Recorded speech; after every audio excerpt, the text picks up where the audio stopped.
तेरे हाथों में है तलवार मेरे पास कलम। तेरे हाथों में है तलवार मेरे पास कलम। बोल सर जुल्म का तू काटेगा या मैं काटूं। अस्सलाम वालेकुम, मैं हूं फ्लाइंग विजडम की तरफ से डॉक्टर इमरान जाहिद। उम्मीद करता हूं आप सब खैरियत से होंगे। आज जो टॉपिक ऑफ डिस्कशन है वो है 5 ईयर LLB प्रोग्राम। आज मैं आपको बताऊंगा कि ये किन लोगों के लिए है, कौन लोग इसमें एडमिशन ले सकते हैं और इसका स्कोप क्या है। सबसे पहले तो मैं मैट्रिक से शुरू करूंगा। कुछ लोग क्या करते हैं, प्री साइंस रखते हैं जिसमें बायो केमिस्ट्री पढ़ते हैं, कुछ लोग आर्ट्स रखते हैं मैट्रिक में। और इसी तरीके कुछ लोग FSC में क्या करते हैं, मेडिकल रखते हैं, कुछ नॉन मेडिकल के स्टूडेंट्स होते हैं और कुछ आर्ट्स के स्टूडेंट्स होते हैं। इसमें आपने क्या करना है कि तीनों तरह के लोग एडमिशन ले सकते हैं, कि आर्ट्स वाले भी ले सकते हैं, मेडिकल वाले भी ले सकते हैं, नॉन मेडिकल वाले भी ले सकते हैं। और उसमें आपका जो एलिजिबिलिटी क्राइटेरिया है, आपको मिनिमम 45% मार्क्स लेना बहुत ज़्यादा ज़रूरी है। अगर 1100 मार्क्स हैं तो आपके अप्रोक्सीमेटली 500 मार्क्स आना ज़रूरी है।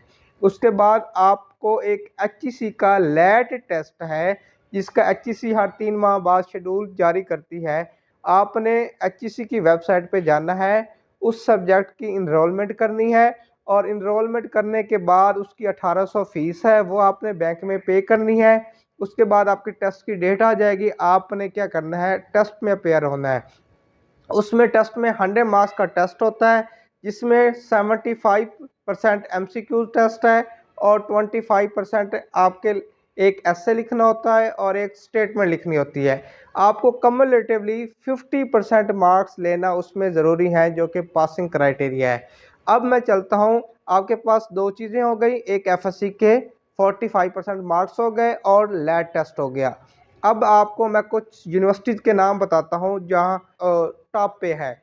उसमें सबसे पहले है इंटरनेशनल इस्लामिक यूनिवर्सिटी इस्लामाबाद। उसके बाद आ जाती है कैद आज़म यूनिवर्सिटी इस्लामाबाद। फिर आ जाती है तीसरे नंबर पे पंजाब यूनिवर्सिटी लाहौर। उसके बाद हमारे पास मुख्तलिफ गवर्नमेंट कॉलेज यूनिवर्सिटी लाहौर है, गवर्नमेंट कॉलेज यूनिवर्सिटी फैसलाबाद है, BZU मुल्तान है और भी पब्लिक सेक्टर और प्राइवेट यूनिवर्सिटीज़ हैं जिसमें आपने एडमिशन लेना है। सबसे पहले आपने जाना है डायरेक्टोरेट ऑफ लीगल एजुकेशन, जो कि पाकिस्तान बार काउंसिल के अंडर ये ऑपरेट हो रही है।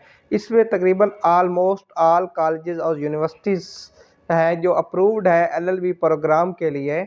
आपने उस पर सर्च कर लेना है, इस पर सारी इंफॉर्मेशन गिवन है। उसके बाद अब मैं इसकी बात करता हूँ स्कोप के बारे में।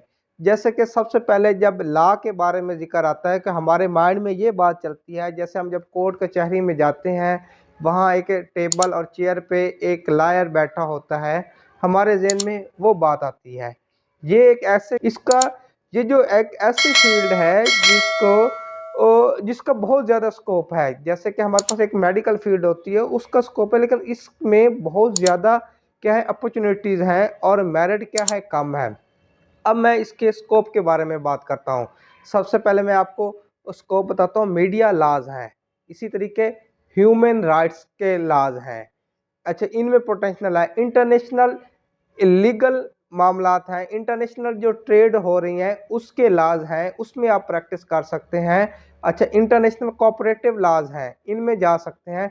अब बात आए तो पाकिस्तान के बारे में, उसमें है सबसे पहले पाकिस्तानी कॉन्स्टिट्यूशन लॉज हैं, ठीक है। उसके बाद टैक्सेशन के लॉज हैं, जो हम इनकम टैक्स, सेल टैक्स और जो हम अपनी एनुअली जो NTN नंबर वगैरह के लिए अपने हम प्रोफाइल अपडेट करते हैं, ये टैक्सेशन लॉज में आता है।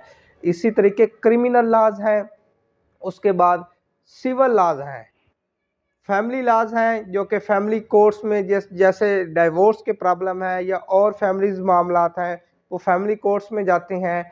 इसी तरीके लॉज ऑफ बिजनेस हैं, ऑर्गेनाइजेशन है, उनके डॉक्यूमेंटेशन की प्रिपरेशन है। बैंकिंग लॉज है, बैंकिंग कोर्ट्स बनी हुई है पाकिस्तान में, जो एडवोकेट उनमें स्पेशलिटी रखता है वो बैंकिंग कोर्ट्स की तरफ जाता है। इसी तरीके इन्वायरमेंटल लॉज हैं, ये लोकल साइड पे भी हैं और इंटरनेशनल साइड पे भी हैं। आपने वहाँ पे जो अपना केस रिप्रेजेंट करना होता है, जैसे कि एक इंडस्ट्री है, उसमें क्या है, स्मोक होते हैं या उसका जो धुआं होता है, उसकी जो प्रोटेक्शन होती है उसकी, यानी कि उसको हमने कैसे मिनिमाइज करना है, कार्बन डाइऑक्साइड साइड एमिशंस को जो कंट्रोल करना है, उसके बारे में जो लाज हैं वो हमारे पास इन्वायरमेंटल लाज में आते हैं। इसी तरीके प्रॉपर्टी के लाज हैं, इसी तरीके साइबर सिक्योरिटी के लाज हैं। ये आप सब अवेयरनेस है साइबर सिक्योरिटी के बारे में। उसके बाद हमारे पास लेबर लाज हैं, कंपनीज के लाज हैं।